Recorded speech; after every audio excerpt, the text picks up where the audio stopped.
Ayan, good morning guys. Ay, electric pan ko. Good Sunday. Blessed Sunday everyone. Almusal tayo. Anong tawag nito? Palabok with pandesal. Tapos syempre alam mo naman tayo pag umaga. Hindi magiging kompleto yung ating umaga kung walang kape. Kasi kailangan natin yun para mainitan ng ating tiyan. Ako ganun talaga ako guys eh. At ganun parang masyadong mababa. Kaya ganyan.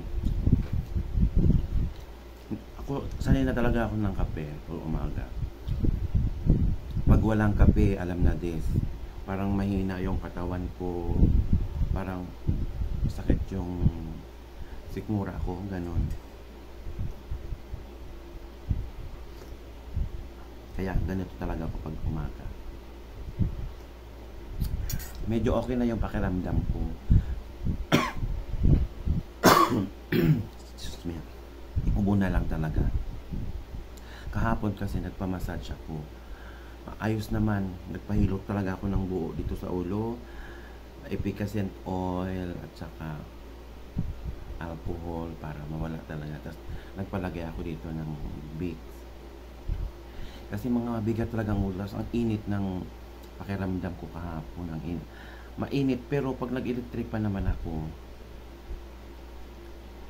linalamig ako. Sabi ko, napaka-weird ng pakiramdam na to. Mainit, di ba? Pakiramdam ko mainit. Pag nag-electric man ako, linalamig naman ako.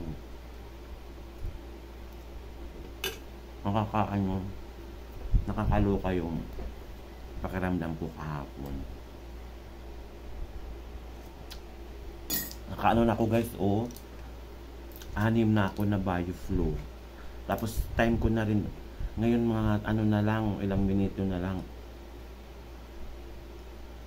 Iinom naman ako ng gamot kaya ito nag-heavy breakfast ako. Palabok, ang tawag niyan, pandesal. Kasi nag-iinom na naman ako ng gamot.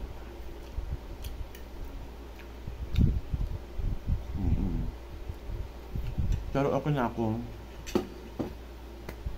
Kailangan ko lang talagang kumain. Nagugutom din ako.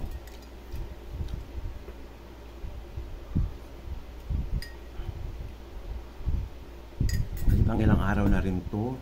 Una kasi pala guys, ang ininom ko lang, Biogesic.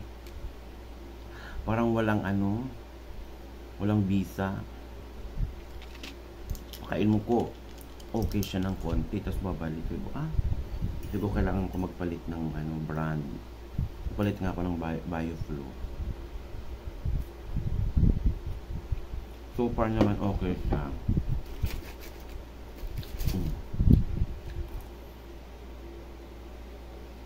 Kain tayo.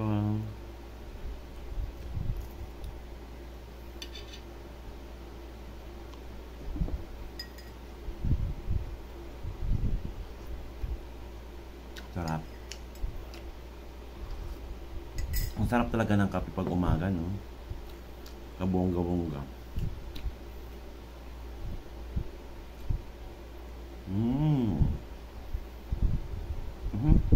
Matagal na ako hindi pala kumain ng pandesal.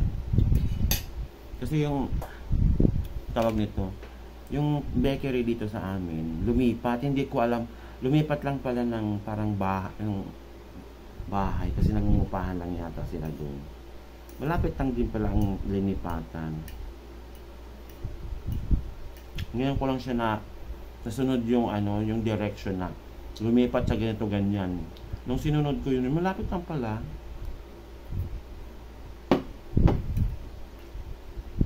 Kasi dati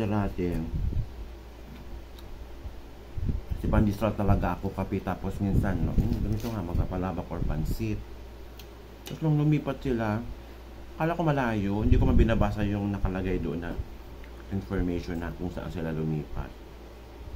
Lagi na lang parang Parang nag-crave ako ng pandesal. Sabi ko, sige nga, sundin ko nga yung direction na binigay doon sa dating pwesto nila. Parang 3 bahay lang yung pagitan. Kaya kung na-satisfied ang aking craving. Madami akong binili. Hanggang na to, hanggang mamayang hapon merienda. Para hindi na ako bibili mamaya. Tunitin ko na lang. May naman ako dito yan. Ayun, nakita nyo guys. Ayun. Oh, meron naman akong oven.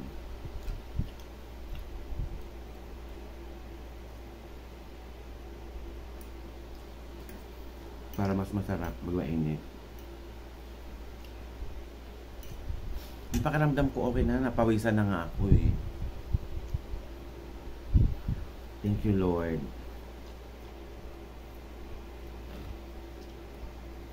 Diba? Okay.